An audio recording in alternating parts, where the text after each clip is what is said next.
Hey guys, welcome back to the channel. Everyday Carry for Everyday Guys. So today we're going to be talking about holsters. I've pretty much reviewed every single mainstream holster available in the country, and I'm really good at setting up holsters to where they are comfortable and concealable. Now is a topic that has been spoken about quite lengthily, but there are some things I think I can teach you to maximize your capability that I maybe haven't seen as readily available. Now, guys, before we get into that, those of you who follow me on Instagram and Facebook will know that YouTube recently demonetized my account, and by way of a massive apology for all the firearms related content, which I'm sure is what caused that demonetization, I thought I'd roll in this really sincere version of me being super apologetic.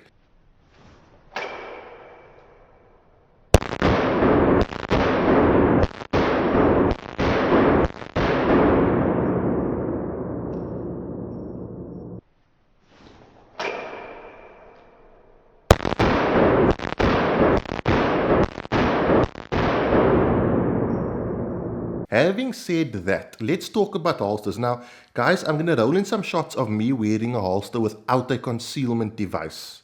Okay? Now, this level of concealment might be okay for some people, but it's not okay for me simply because there are holsters out there that offer you a higher level of concealment. I'm going to be focusing on appendix, right? But your appendix carry holster, whatever it may be, whether it be Bravo's torsion technology, which cams the holster into your body, or a claw, or a built-in concealment style device, like a wedge or a camming bar.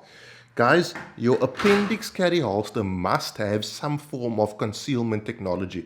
It can't just be a holster that you wear on your center line and expect to achieve a high level of concealment. Now, I'm really good at maximizing concealment and comfort. For example, I run quite a sizable setup, a +2 base plate with a Magpul magwell and an X300, and that magwell does flare, right? So it adds even more printability. This firearm's empty and safe. It adds even more printability to my setup, and you'll see later on I virtually don't print at all. Now, with regards to comfort, the positioning of your holster, especially if you carry light, is very important. A lot of people say X300 is non-carryable for appendix position. I want to show you what I'm sitting on.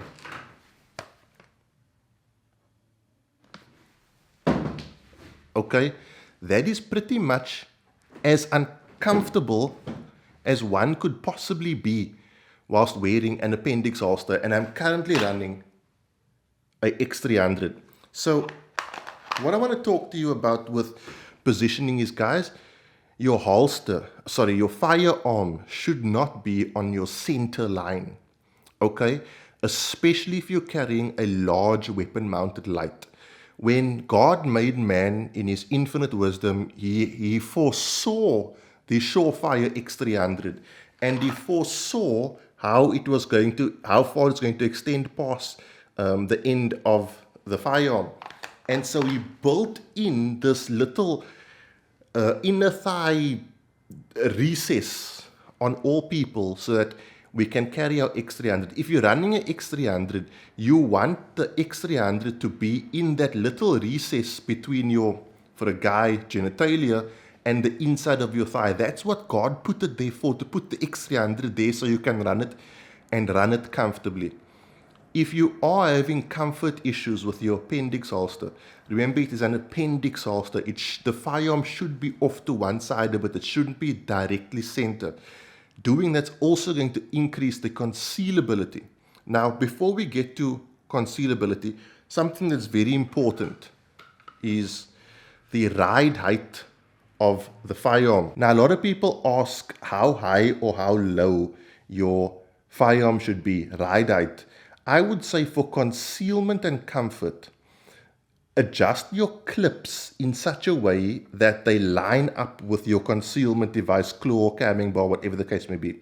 That way you're going to get the maximum amount of cam on the firearm, which is going to press the grip of the firearm into your body. Ride height wise, you also want to ensure that you can get a full grip on the firearm without it sitting too low on your pants. You don't want to be grabbing pants or belt. You want to be able to access that firearm without any issues. When you do that, you generally are at your most comfortable and concealable ride height. Running the belt too high or too low is going to affect concealment and comfort, okay, and your ability to draw your firearm. So, as a rule of thumb, adjust the clips so that they ride in line or allow the maximum belt area to be touching or impacting on your concealment device, and you are more than likely going to get it in its most comfortable and concealable setup. Guys, something that's very important to your firearms concealability and comfort is a good gun belt. I'll do a pocket up at the end which will show you what gun belt I have on. I've got on a Core Essentials belt, and these are all core belts. This is one in multicam black if you want to go super tactical. If you want to go super low profile, here is one in plain black, which is really, really cool. And if you want to go sort of a bit more, I call it a bit more classy, here is one in like a buffalo leather type situation. The thing that Core Essentials belt have going for them is, let me just open this one up, is they have a ratcheting system, okay? And you basically just adjust it with this little clip over here. You pull it up and you can slide the size of the belt. You can alter the size of the belt sort of on the go. They are just sturdy enough and just rigid enough to where it's comfortable and offers a high level of concealment. If you don't have a good gun belt, nothing any holster does is going to improve your concealability or even your comfort. The next thing, guys, is clothing size. Everything you see in this video is with the clothing that I have on my body right now. And as you can see, I still maintain a high standard. As a rule of thumb, personally for me, I don't buy oversized clothing. I buy clothing that fits me correctly. If you buy clothing that's too big, you're going to over tighten. It's going to become uncomfortable. If you buy clothing that's too small, then, well, that's equivalent to your over tightening and it's going to become really, really uncomfortable.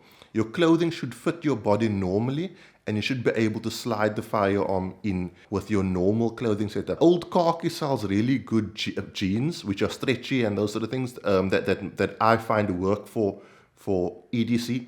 But if you want clothing that definitely works for EDC, the Urban Warrior brand is the brand I wear.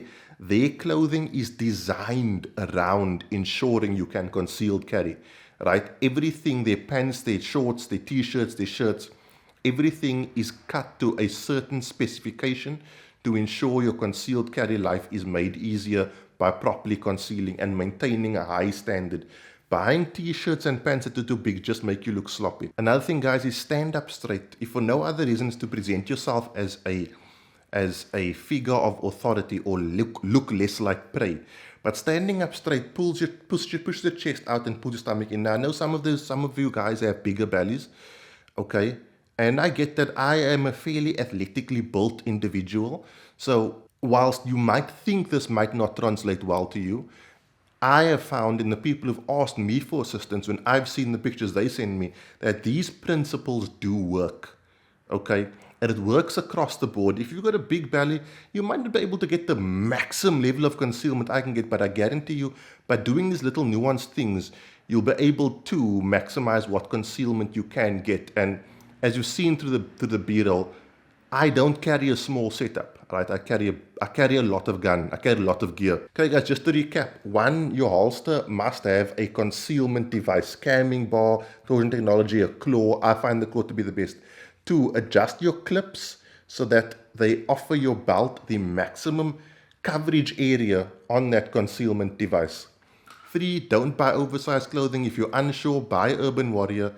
I've never heard of anyone who's ever bought an Urban Warrior item of clothing have an issue with it. Four, you do need a good gun belt. Don't let anyone tell you, in order to maximize concealment and comfort, you need a good gun belt. Stand up straight. That's really going to help you out. And ensure the firearm is positioned correctly. It shouldn't be dead center. It should be offset slightly. Call it the half past one position. If your belly button is 12, should be at around 130. Let's do the pocket dump. Okay, so sorry about the sound changing.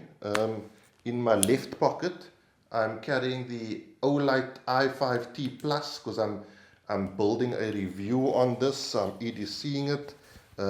Belt, core essentials. I don't know how much you guys can see because I can't see the viewfinder.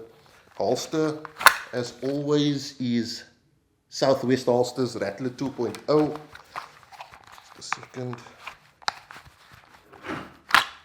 Firearm Glock 19, Holosun Red Dot, Surefire X300, and Magpul Gelinos Magbelt with a +2 base plate. Knife today is the K-Bar Fin, very rare knife but a really nice knife, and just a basic steel barrel pen. So guys, those are some tips and tricks for improving your comfort and concealment when it comes to EDC. This is an important thing and will work, I believe, across any firearm type or firearm setup type, whether you're carrying a compact or a subcompact weapon, light, whatever the case may be. But it's important because it means more of us are going to be EDCing more often, which means we're going to be serving our community better and being more responsible citizens. That is it, guys. Have a good week. I'll see you in the week for a vlog, maybe a gaming video, I don't know. Be safe, train hard. Cheers, God bless.